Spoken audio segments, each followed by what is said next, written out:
Hello, Crystal Palace. Welcome to the Upper Norwood Library Hub's Library Live Lunch. This is a place to share positive and useful local information, find out about our community in more depth, and keep us all connected during this time. So, my guest today is Emily Jewell, who is here to tell us about the Upper Norwood Library Hub and possible plans for what comes next.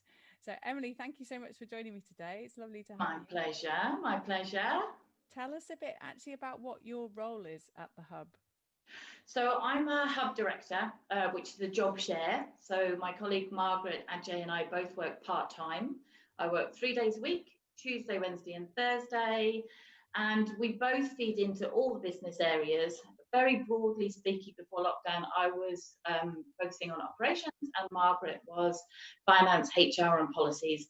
There's always been crossover. So Margaret instigated and led on the digital lounge in Eastfold, for example. And I always get involved with the budgets and financial forecasting. And I'm sure going forward, as we're re-looking at everyone's roles and stuff, there'll be a bit of a mix-up to make sure we stay excited in our roles. Excellent. Sounds good. I know you've been planning very hard for kind of reopening and what that might look like. So give us an update on that. Okay. Well, I was listening to Radio 4 last night, and it was interesting. There was a guy from the health sector, and he was asked, when will your hospital be back to normal? And his reply was never. Wow. It's all about the new normal. And I think that's very key to the reopening of the library hub as well. So we have been working hard. We've been meeting every fortnight over lockdown with Susanna Barnes, head of Lambeth Libraries, which has been invaluable. And we've been joined lately as well by Joan Redditch, head of Croydon Libraries. So the planning for reopening has always been, the conversations have always been going on all the way throughout. But we have to reopen with social distancing, and we have to comply with all the measures to make sure that we're keeping the public and safe and staff safe. So the building won't be open for public browsing at all at the beginning, at the initial stage. So it's for the book lending service. It's called Select and Collect. So it's called Select and Collect instead of Click and Collect, because actually you can click online, order your books and come and collect them. But you can also telephone as well. You can choose that way to select your books, and you can also turn up and say, I'd like a copy of the complete works of Shakespeare, and I'll come back next Tuesday. You'll be given an appointment and say, great, we'll pop back next Tuesday. We have to do everything by appointment, because obviously that's the way that we can really ensure that everybody's kept really safe. Lambeth Libraries are doing it in 2 phases. So they're opening 7 libraries first initially. We're not in that phase, so we're in the second phase. They haven't got any exact dates at the moment still. It's very frustrating. Susanna is working as hard as she can, but there's shortages now of the PPE equipment and everything needed in order, because everyone's been rushing to get kitted out. But we will start activities within the hub, hopefully in the next couple of weeks. So that will be things that we know that we can put on with social distancing in mind. So it's going to be live drawing, for example. We're open for hire for small parties, no more than 30, or meetings or anything along those lines. We're also doing the Little Brushstrokes holiday camp for children, which sold out overnight. So, and we're planning to put a musical theatre boot camp for children on in the first 2 weeks of August as well. So lots of exciting things, and we want to hear from everybody to see what else they'd like us to do. And obviously, if you want to come and rent a space or to do anything with us, then yeah, come and chat. So it's still a little way off from actually being able to open for the book service, but the book service, yes. And I mean, I think a lot of people have asked, can they return their books, for example? You will be able to return your books to the 7 Croydon libraries that are going to be open. You won't initially be able to return them to us because they need to be dated and quarantined for 72 hours before anybody else can touch them. And that's a big reason for not being able to open for browsing as well, because we wouldn't be able to know who's selecting what, or who's having a flick through which one, and which books need to be quarantined for that amount of time. Yeah. And actually, I imagine the literally the shape of the library hub makes it quite difficult, just because it's long and thin. So there's no way of really easily having a one-way system, or kind of keeping people separate while they're looking, is there? Yeah, but it is a shame. It's a great shame. I mean, I was lucky enough to be one of the first on the list for a hair appointment on Sunday, and we are all sitting there in between our perspex screens, and Charlie had a visor on in front and stuff like that. But as I said, it's the new normal. And it's really important that we all adhere and keep ourselves safe, especially after going through lockdown just as we have, to then jeopardize everything and people's safety would be such a shame. Yeah, absolutely. So, but we do miss being that home, and we do miss seeing everybody and having our doors open to everybody, and it's a real leaves a real hole in our heart to have to do this first off, but you have to do what you have to do. Have you still been hearing from people? Have you still been connected with the community?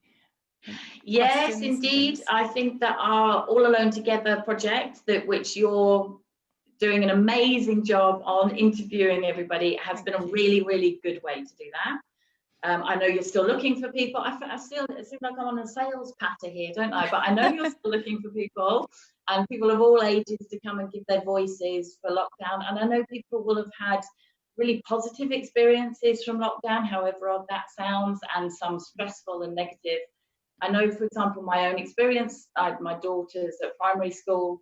She is severely dyslexic, and lockdown to me has made me realise that working towards in the educational language means 2 years behind in reading and writing, and that she was online not to be able to read and write by the time she left primary school. So you're suddenly left having to find 5 extra hours in the day where you become a teacher on top of doing everything else. And we realised that other people, I won't be alone in that experience, and actually that experience will be far less than other people's experience. So I think it's really, really important. Hopefully this will never happen to us again. Okay, there might be a second wave, but the whole pandemic and the magnitude of what we've all been through, we won't have to go through that again in our lifetime. So we really do think positive, negative, heartwarming, community bringing together. Yeah, let's get together and really record how that's felt for everybody. Yeah, fantastic. So you've just mentioned kind of personal challenges a little bit. What have been the biggest challenges and positives for the hub during lockdown? Well, considering that 45% of our income was coming from the building, people coming and seeing us and supporting us and renting from us and having a drink at the bar and food in the cafe, that was a really big, I mean, immediately, just like thousands and millions of other organisations, we go, okay, we have to pivot services now. And our trustees have been absolutely amazing through this. They have been meeting with us weekly and really helping us to restructure, rethink, know where we're going to be of most value to everybody, and also how we're going to fill those gaps on that income stream, because obviously it is limited now. You are limited to 30 people. I think you've got to do the extra cleaning, which is extra costs. We've been working hard since we came into existence 4 years ago to build really strong relationships with funders. So particularly Power to Change and the Arts Council, we have a very long-standing, ongoing relationship with it, and they have both given us funding during this time, which has been absolutely amazing and really, really, really treasured. We've also still have the ongoing support from our councillors, so Pat Ryan, Nina Degrave, and Stephen Mann, which is, they have been such strong and ardent supporters of the Library Hub. We cannot tell you how much we treasure those, that support as well. And Stephen Mann also put us in contact with the Croydon Cultural Arts Fund, which again, that was something that we were lucky enough to win, which gives us the opportunity, just like the Arts Council one, to actually increase the offer of the streaming channel and its offer, which is amazing anyway. I mean, everybody that Rin, right from lockdown, was right, this is what I'm going to do, and I'm going to volunteer all my time to make it happen. And she has led it, taken it on, and turned it into something quite amazing. I mean, your level of volunteering throughout lockdown, I can't tell you how appreciated it is from everybody. From Nicola, from Anya, to the talkies, to the karaoke's, to all of it has been just amazing. And the streaming channel is definitely something that we want to go forward with and develop and make a permanent part of the offer of the Library Hub. I mean, we're even looking at the feasibility of setting up a streaming studio within the Library Hub itself.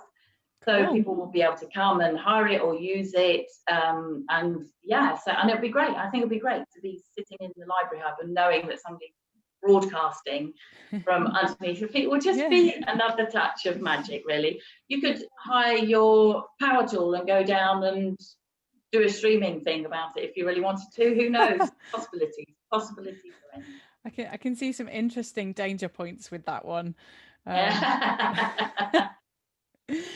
That sounds really exciting, though.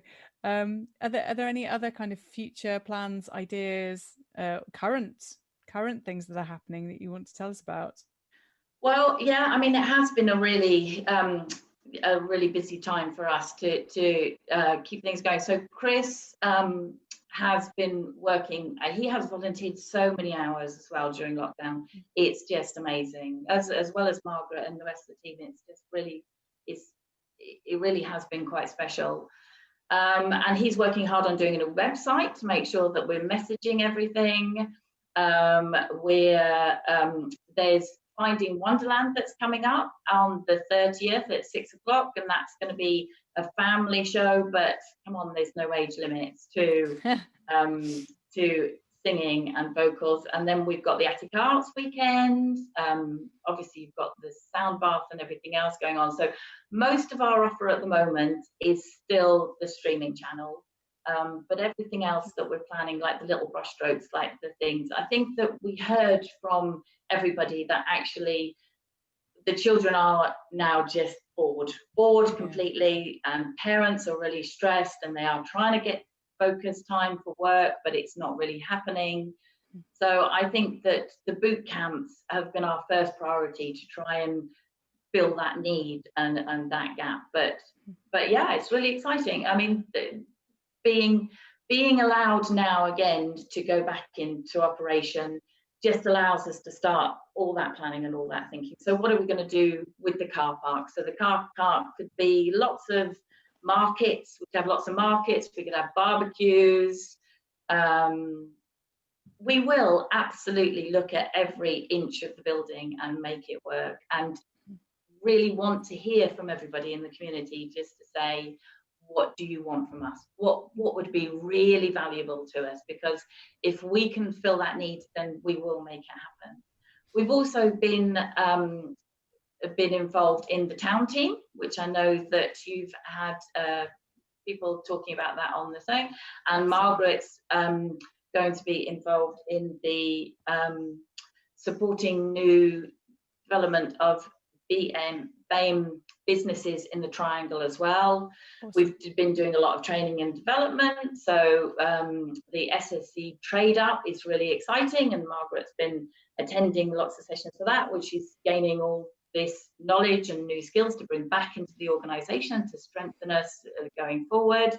We've been working on the arts and that Philathon. Oh my gosh, another one, which has been really, really good. As well. So yeah, we've been really busy, really making lots of plans.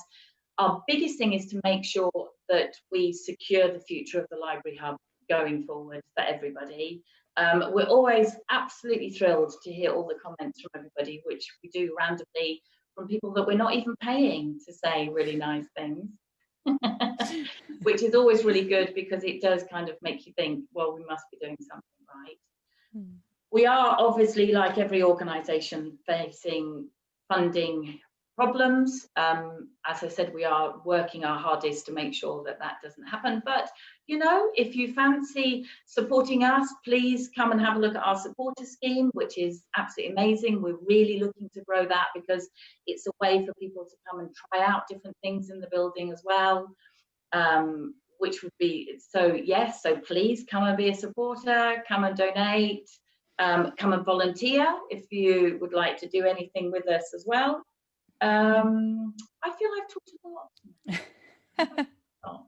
But that is what you're here for. That's true. That is true. I think I mean the other thing that comes to mind for me is just maybe to say a little bit more about All Alone Together, because that's sort of the big project that I know about anyway. So maybe you'd like to do that in one sec, but before you do, I just want to say hello to Chris and Andy, who I know are watching, and also Rascal Let says, I love the library hub with a big heart. So I just thought I'd read that out. So if anybody actually has any questions for Emily, if you're watching, please do drop them in the feed of whatever social media platform you're on, and we will try and answer them as we go along. So Emily, do you want to tell us a bit more about All Alone Together, or indeed a bit more detail about any of the projects that are going on at the moment? Yeah, so the two, you're right, the two ones that we've kind of got going on primarily at the moment, I mean, obviously we've got the digital offer, which is led by Casper, which is our partnership working as well, which has been going all the way through lockdown, which is absolutely amazing. All Alone Together is the funding that came from the Arts Council. Margaret's leading on this and doing an amazing job. There's lots of different elements to it. So there's a digital offer in it. There's the time capsule offer in it, which we've talked about people filling, which is just filling in a survey really to record those feelings and thoughts during lockdown, but then the opportunity to have a one-on-one interview with yourself to really get to the bottom of how this has felt to go through a pandemic. Then there's a series of live streaming offers, really capturing and celebrating the work that's been ongoing throughout. So, for example, Nicola and her sound bath. And then it also gives an opportunity to commission new work for the streaming channel. So I think the call out went out for that yesterday. So that's to all artists who have any kind of piece of work or would like to devise a work that would help us to grow and diversify our audience. The other one is a working title of Croydon Live, and this is the money that is through the Croydon Cultural Grants, which is overseen by Councillor Oliver Lewis as well, who's also a great supporter of ours. And again, that will allow us to commission 6 children family shows to really increase that offer and to build the audience for the streaming channel going forward.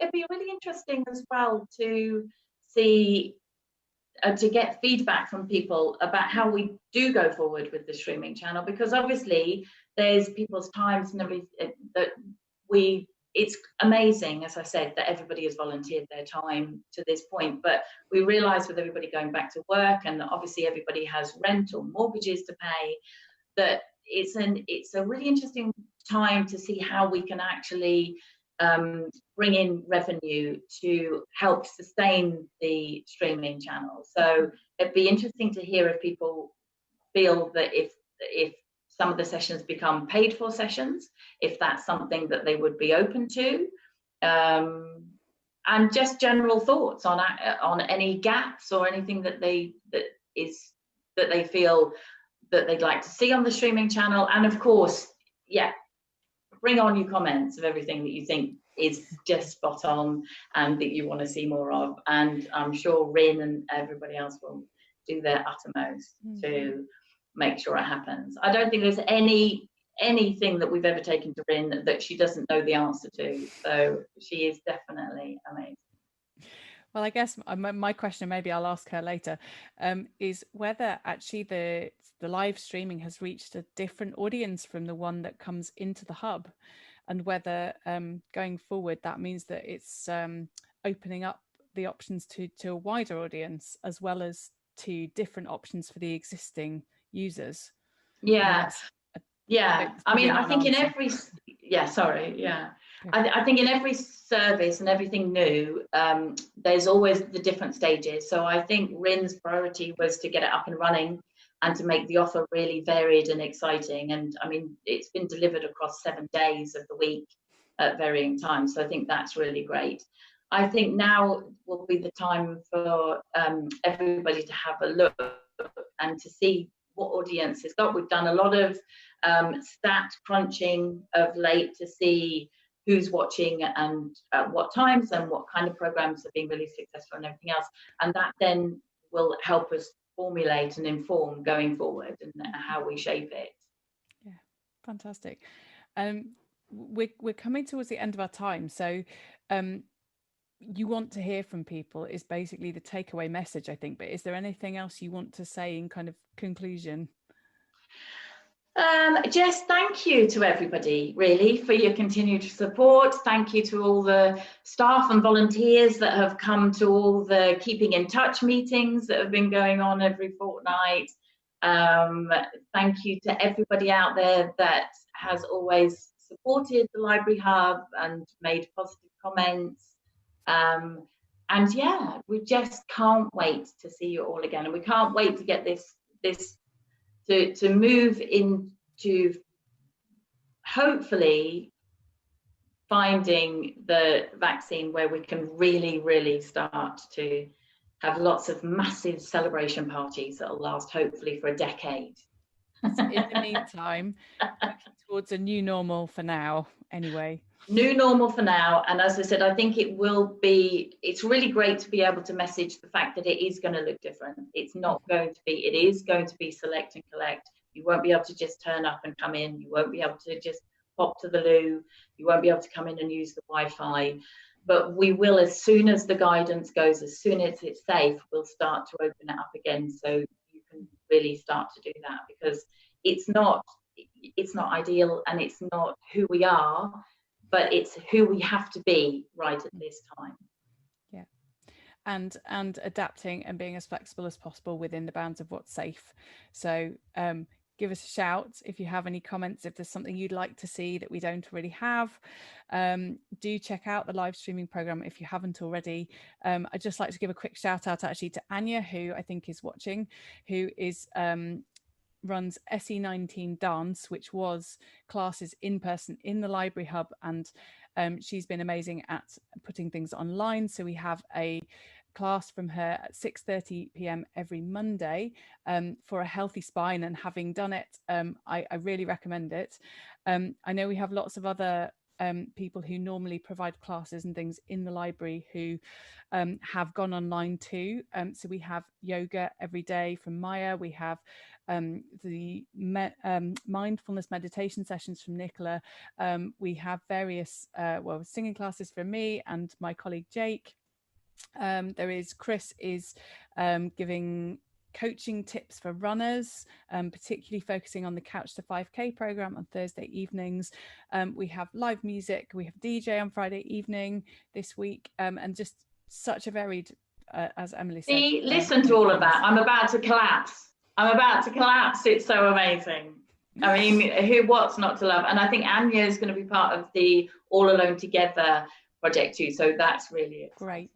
She has already very kindly been interviewed by me. Again, having been on the library lunch, she also did the All Alone Together interview too, which was delightful. So I'm glad if she's further. It's amazing. You should all be so proud. You've done such a fantastic job and continue to.